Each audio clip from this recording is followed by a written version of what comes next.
la vie, selon les impies.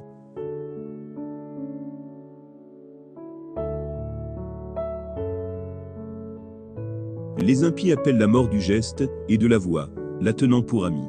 Pour elle, ils se consument, avec elle ils font un pacte, dignes qu'ils sont de lui appartenir. Car ils disent entre eux, dans leurs faux calculs, courte et triste est notre vie.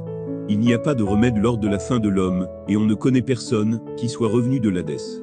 Nous sommes nés du hasard, après quoi nous serons, comme si nous n'avions pas existé. C'est une fumée que le souffle de nos narines, et la pensée, une étincelle qui jaillit au battement de notre cœur.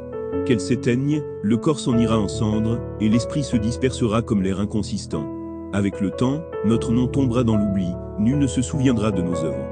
Notre vie passera comme les traces d'un nuage, elle se dissipera comme un brouillard, que chassent les rayons du soleil, et qu'abasse sa chaleur.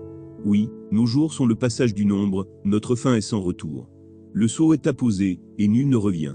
Venez donc, et jouissons des biens présents, usons des créatures avec l'ardeur de la jeunesse. Enivrons-nous de vin de prix, et de parfums, ne laissons point passer la fleur du printemps, couronnons-nous de boutons de rose. Avant qu'il ne se fane, qu'aucune prairie ne soit exclue de notre orgie. Laissons partout des signes de notre liesse, car telle est notre part, tel est notre lot. Opprimons le juste qui est pauvre, n'épargnons pas la veuve. Soyons sans égard pour les cheveux blancs, chargés d'années du vieillard. Que notre force soit la loi de la justice, car ce qui est faible s'avère inutile. Tendons des pièges aux justes, puisqu'ils nous gênent, et qu'ils s'opposent à notre conduite. Nous reprochent nos fautes contre la loi de Dieu, et nous accusent de fautes contre notre éducation. Il se flatte d'avoir la connaissance de Dieu, et se nomme enfant du Seigneur. Il est devenu un blâme pour nos pensées, sa vue même nous est à charge.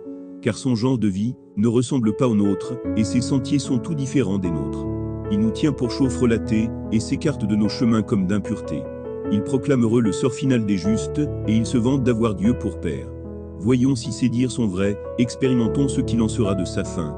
Car si le juste est fils de Dieu, il l'assistera, et le délivrera des mains de ses adversaires.